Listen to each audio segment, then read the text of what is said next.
नमस्कार दोस्तों, मैं जेपी डांडिया आप सभी का आपके अपने YouTube channel dandiya electrical study पर एक बार फिर से स्वागत करता हूं। दोस्तों, आज के इस वीडियो में देखेंगे कि ट्रांसमिशन लाइन में रिएक्टर क्या होता है। रिएक्टर के बारे में आज चर्चा करेंगे और रिएक्टर के बारे में संपूर्ण अध्ययन करेंगे। ये कितने प्रकार का होता है, इसका उपयोग क्यों किया जाता है, ये किस लिए इम्पोर्टेंट होता है और इसका सबसे महत्वपूर्ण उपयोग क्या होता है, जिसके कारण ट्रांसमिशन लाइन में ये नहीं लगाएंगे तो क्या परेशानियां आ सकती हैं और किन किन जो मुसीबतों का सामना करना पड़ सकता है। इन सब के बारे में आज देखेंगे। इनका मुख्य कार्य क्या है और ये कितने प्रकार के होते हैं, क्यों इनका प्रयोग करते हैं, अलग अलग प्रकार के हिसाब से इनका नाम क्यों रखा गया, प्रत्येक प्रकार का कार्य क्या है, इन सब के बारे में आज चर्चा करने वाले हैं। तो दोस्तों, टॉपिक के कुछ इंपॉर्टेंट है और ज़्यादा हार्ड बिल्कुल नहीं है। हार्ड ऐसा देखोगे कि ये सर बहुत हार्ड है, नहीं, इसके बारे में आप लोग लगभग जान चुके हो और पढ़ चुके हो, क्योंकि आप लोगों ने ट्रांसफार्मर का अध्ययन कर लिया था। सेम टू सेम ट्रांसफार्मर की भांति होता है, लेकिन इसका कार्य कुछ अलग होता है। इसको लोड से कनेक्ट नहीं किया जाता है, बल्कि ट्रांसफार्मर को लोड से कनेक्ट किया जाता है। ये आप लोगों ने देखा होगा कि ट्रांसफार्मर पर लोड लगाते हैं, उसके बाद में उसमें जो प्रतिक्रिया होती हैं, जो क्रिया होती है, उसके बारे में आप लोगों ने अध्ययन किया। लेकिन यहाँ क्या करेंगे, इसको लोड से कनेक्ट नहीं करेंगे, सिर्फ ये या तो बस बार से कनेक्ट होगा या लाइन से कनेक्ट डायरेक्ट ही होगा।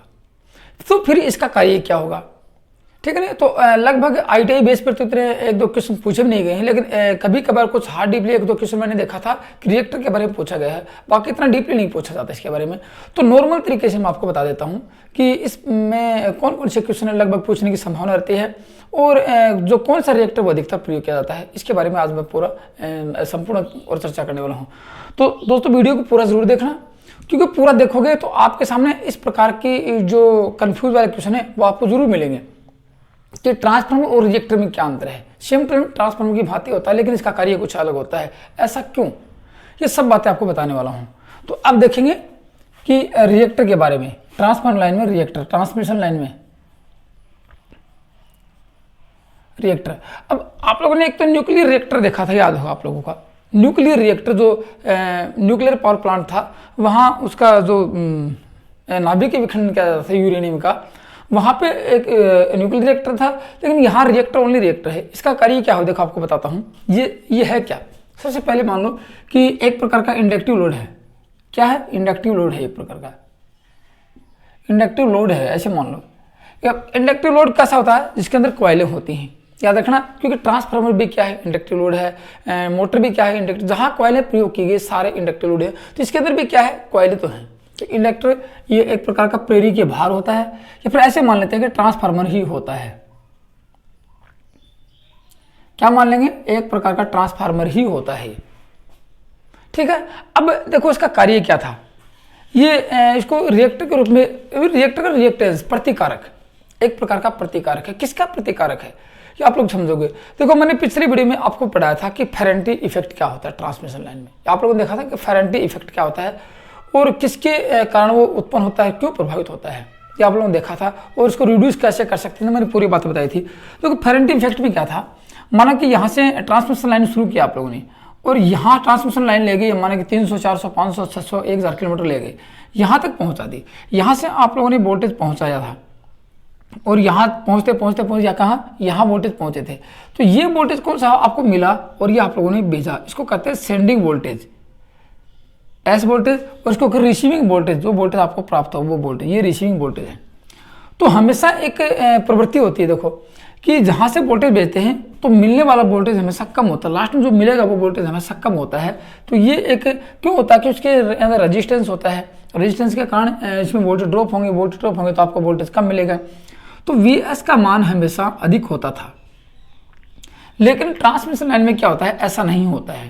ट्रांसमिशन लाइन में क्या हो गया, ये होगा कि Vs का मान कम होता है Vr से। कौन सी ट्रांसमिशन लाइन में, आप लोगों को मैंने बताया था, याद होगा पिछली वीडियो में, कि फेरेंटी इफेक्ट क्या था कि नो लोड की ट्रांसमिशन लाइन होगी। नो लोड की ट्रांसमिशन लाइन होगी, या ऐसे मान लें कि ओपन सर्किट की ट्रांसमिशन लाइन होगी। ओपन, आगे लोड नहीं लगा रखा है, ओपन सर्किट है आगे, लेकिन लाइन चार्ज है।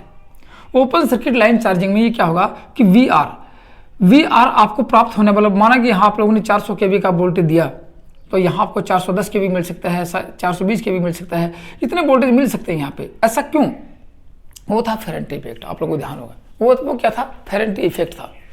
तो ये किसके कारण हुआ था, ये चार्जिंग करंट के कारण हुआ था। ये जो वोल्टेज बढ़ा था यहाँ पे कि V S less than V R C या V R greater than V S C, ये किसके कारण था? चार्जिंग करंट के कारण था, चार्जिंग करंट के कारण था। अब चार्जिंग करंट कहाँ से है?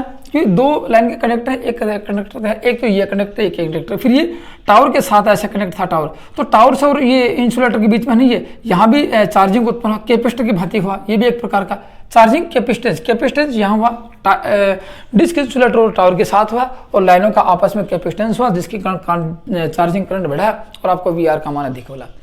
तो मेरे कहने का मतलब ये था कि इस चार्जिंग करंट को जो वोल्टेज बढ़ता है नो लोड पे या ओपन सर्किट पे जो वोल्टेज बढ़ता है, ठीक है, उस वोल्टेज को लिमिट कौन करता है, उसको सीमित कौन करता है कि ये बढ़े नहीं?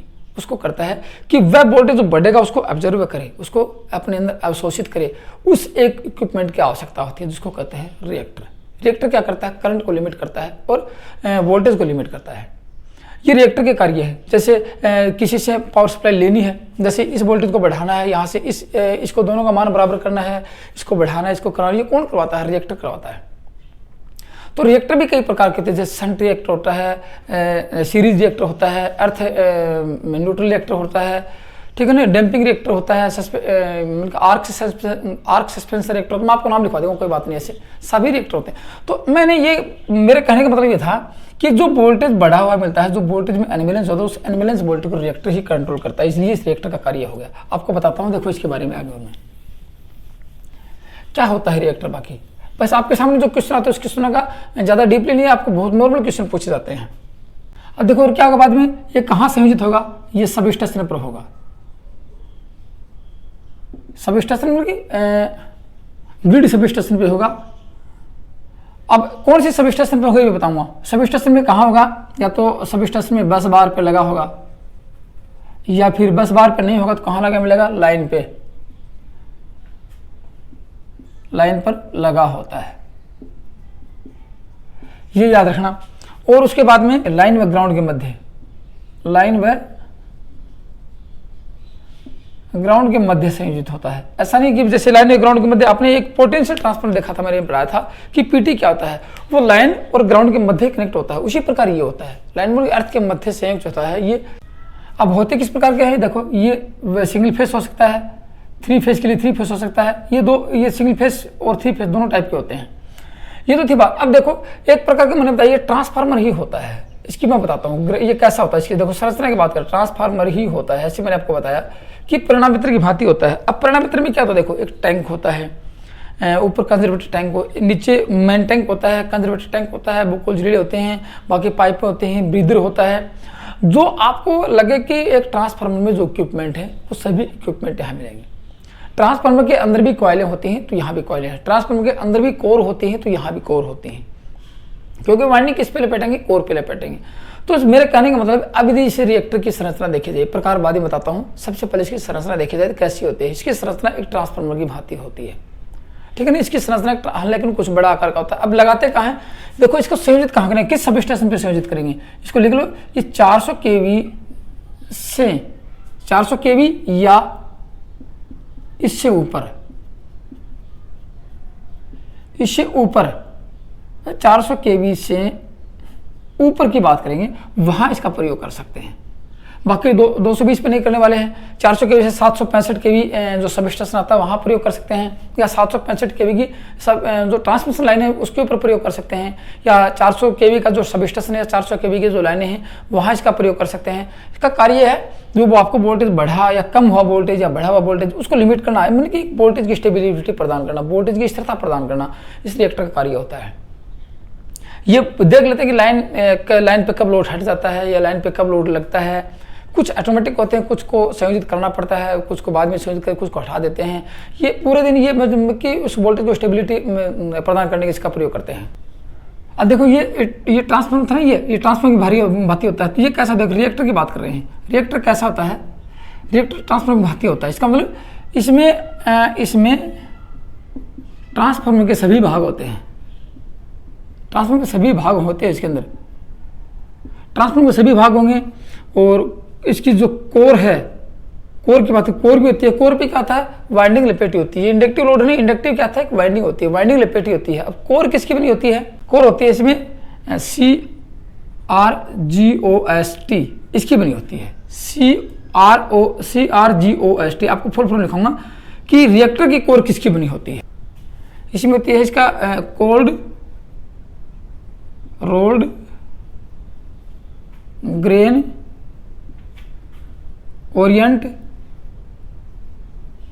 ओरिएंटेड स्टील, सिलिकॉन स्टील, किसके थे, सिलिकॉन स्टील, ये इसकी फुल फॉर्म है, ठीक है ना।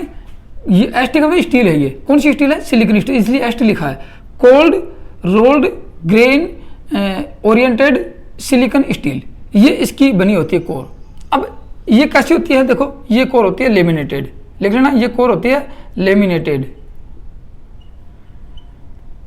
कोर होती है। अब लेमिनेटेड का मतलब ये पतली पतली लोहे की सिलिकॉन, इस जो सिलिकॉन स्टील की पतली पतली पत्तियों को काट कर जोड़ते हैं, फिर उसमें आपस में इंसुलेटेड कर देते हैं। लेमिनेटेड का मतलब ये आपस में, प्रत्येक पत्ती आपस में इंसुलेटेड है। उसकी मैंने आपको मोटाई लिखाई थी 0.35 mm से 0.5 mm तक इसकी मोटाई होती है।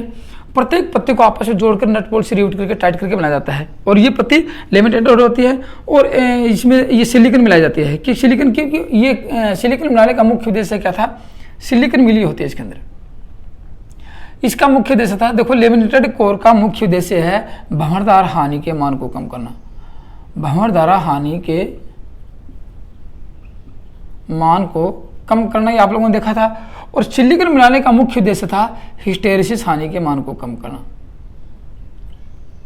हिस्टेरिसिस हानि के मान को कम करना, ये दोनों का मुख्य उद्देश्य था।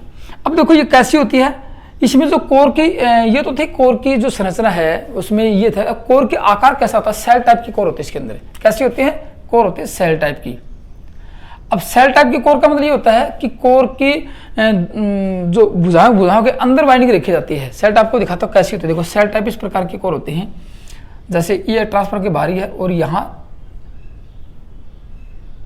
इस प्रकार की कोर होती है। एक कोर तो ये होगी आपकी, एक भुजा, तो एक भुजा ये होगी और एक भुजा, इस प्रकार की कोर होती है इसके अंदर। लेकिन लिम्ब क्या है, देखो एक दो भुजा, कितनी कोर में, 3 भुजाएं हैं। इस रिएक्टर में कितनी भुजा होंगी, इसमें 5 भुजा होंगी। याद रखना, रिएक्टर में कितनी भुजाएं होती हैं, यहाँ 3 की सेल टाइप की कोर होते हैं, लेकिन 5 भुजाएं होती हैं। इस भुजा को क्या कह सकते हैं, लिम्ब कह सकते हैं, कि इसमें सेल टाइप की कोर होती है, सेल टाइप की होती है इसकी कोर, और 5 लिम्ब होते हैं। लिम्ब का मतलब भुजाएं होती है, कोर के ऊपर 5 भुजाएं होती हैं, लिम्ब होते हैं, जिसके ऊपर वाइंडिंग स्थापित की जाती है, उसको कहते हैं लिम्ब। तो 5 लिम्ब होते हैं इसके अंदर। अच्छा, ये प्रयोग होने के बाद में आपसे पूछा जाए कि रिएक्टर का प्रयोग कहाँ करते हैं। रिएक्टर का प्रयोग सिर्फ ओनली ट्रांसमिशन लाइन में करते हैं। कहाँ करते हैं, ट्रांसमिशन लाइन में। याद रखना, ट्रांसमिशन सिस्टम में ही प्रयोग होता है। अब ट्रांसमिशन सिस्टम में कहाँ तक, 400 kV या 400 kV से ऊपर ही होता है। 400 kV का सब स्टेशन होगा, या 400 kV की बस बार होगी, या 400 kV की ट्रांसमिशन लाइन होगी, वहाँ इस रिएक्टर का प्रयोग करते हैं। वो ही कंट्रोल करने वाले होते हैं। बाकी तो एक जैसे मान लें कि प्राइमरी जो ट्रांसमिशन लाइन होती है, उसमें 400 kV जो प्राइमरी ट्रांसमिशन होती है ना, वो 220 या 400 kV या 765 kV, वहाँ इन रिएक्टर का प्रयोग किया जाता है। अब रिएक्टर का कार्य क्या है, मैंने आपको बताया कि फेरेंटी इफेक्ट के कारण। इसकी वर्किंग दिखा देता हूँ, कार्य क्या है इसका, फिर आपको प्रकार के हिसाब से बताऊंगा। इनके प्रकार के भी बताऊंगा आप लोगों को, कितने प्रकार के होते हैं और कौन से प्रकार का प्रयोग कहाँ करते हैं।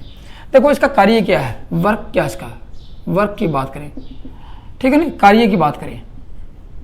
अब कार्य आपको बताऊंगा कौन कौन से इसका कार्य। पहले देखो टाइप, इसका टाइप क्या है, टाइप की बात कर लेते हैं। कार्य फिर मैं अलग अलग सबके एक साथ ही बता दूंगा कि कौन से का कार्य का क्या होता है, कौन से का कहाँ होता है, मैं आपको एक साथ ही दिखा दूंगा। तो पहले इसकी मैं आप कार्य दिखा देता हूँ। देखो इसके टाइप, रिएक्टर के टाइप दिखा लो कि कितने टाइप के रिएक्टर होते हैं। एक तो होता है संट प्रकार का, संट टाइप रिएक्टर होता है, और एक होता है इसका सीरीज प्रकार का, सीरीज टाइप रिएक्टर होता है, ठीक है। और एक होता है न्यूट्रल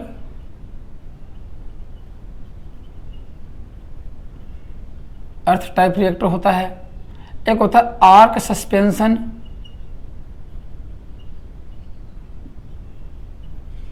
टाइप होता है। मतलब कि ज़्यादातर मुख्य रूप से आपको जो मेन जो प्रयोग होने वाले हैं वो आपको बताते हैं। बाकी छोटे छोटे देखा जाए तो आपके 8 से 10 प्रकार के रिएक्टर मिल जाएंगे। एक डैम्पिंग रिएक्टर होता है,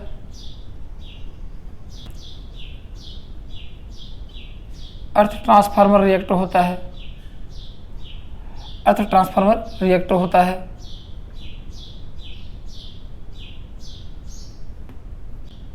और होता है एक टनिंग रिएक्टर होता है, स्मूथिंग रिएक्टर होता है, स्मूथिंग रिएक्टर होता है। देखो मोटे रूप से दिए थे 1 2 3 4 5 6 7 8 7-8 प्रकार के रिएक्टर होते हैं। मैं इनके कार्य लिखा देता हूँ और इनके संयोजन बता देता हूँ आपको किस प्रकार के होते हैं। देखो इनके कार्य लिख लो, फिर लास्ट में टॉपिक यही हो जाएगा पूरा आपका कंप्लीट। यहाँ पे देखो कार्य में क्या लिखेंगे, संट प्रकार का होता है। देखो ये कहाँ संयोजित होता है, देखो ये पैरेलल में संयोजित होता है, पैरेलल में समानांतर में लाइन के समानांतर में संयोजित होता है। एक तो ये देखना कैसे आपको दिखा देता हूँ। जैसे लोड तो इसके ऊपर होता नहीं कि इसके ऊपर लोड नहीं होता है, लिखना ये नो लोड नहीं होता है, लोड संयोजित नहीं करते हैं, किसी भी प्रकार के रिएक्टर पर लोड कनेक्ट नहीं करते हैं, चाहे कोई सा भी हो लोड कनेक्ट नहीं, सिर्फ उसको सर्किट में लगाएंगे और लगाने के बाद क्या होगा, ये अपना कार्य करेंगे। इसका कार्य देखो क्या है पैरेलल वाले का, इसका कार्य आप बताता हूँ। जैसे आपका फेरेंटी इफेक्ट है,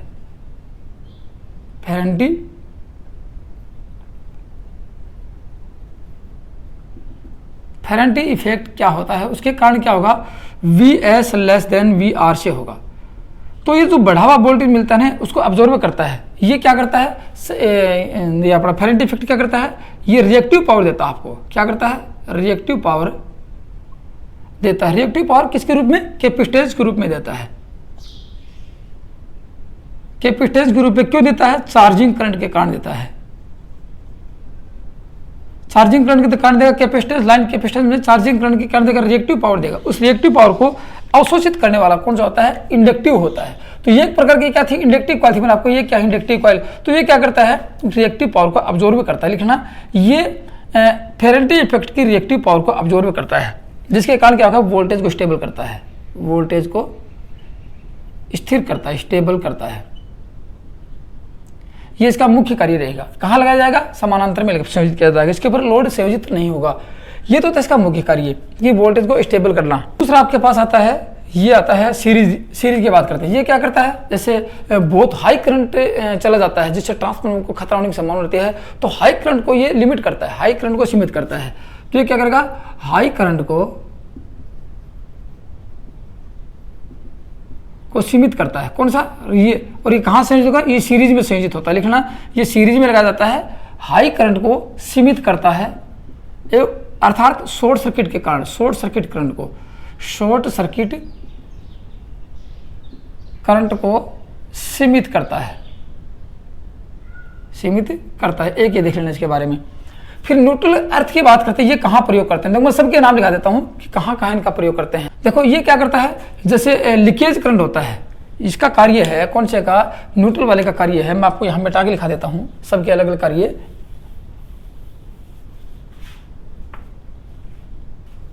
ये लाइन के लीकेज,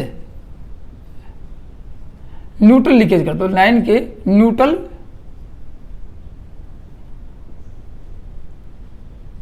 लीकेज करंट को सीमित करता है। एक आ गया, प्रत्येक का कार्य आर्क सस्पेंस वाला सिंगल फेज लाइन में करंट को सीमित करता है, सिंगल फेज लाइन में करंट को सीमित करता है। और डैम्पिंग वाला क्या करता है, देखो डैम्पिंग वाले बताएं, जैसे कैपेसिटर बैंक लगाते हैं अपने 220 पे 220 के सब स्टेशन है, 132 का सब स्टेशन है, वहां जो कैपेसिटर बैंक लगाते हैं, कैपेसिटर बैंक के स्टार्टिंग के समय जिसको उसको लगाते स्टार्ट करते हैं ना, कैपेसिटर बैंक के स्टार्टिंग के समय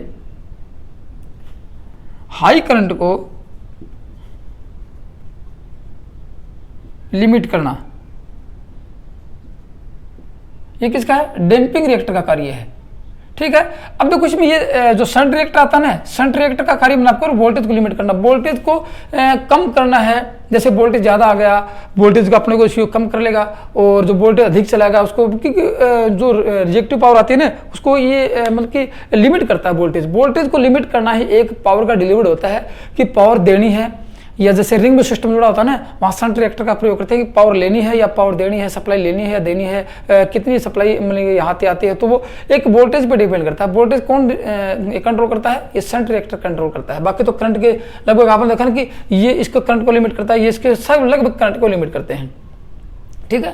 और ये करते हैं सारे के सारे जो शंट रिएक्टर वो वोल्टेज को लिमिट करता है। तो वोल्टेज की लिमिट के आधार पर ही एक पावर का डिलीवर्ड होना, पावर आना जाना होता है, कि पावर कितनी आएगी कितनी जाएगी, कहाँ से पावर लेंगे। जैसे रिंग सिस्टम जुड़ा होता है वहाँ पावर को लेना होता है, ये शंट रिएक्टर का कार्य होता है।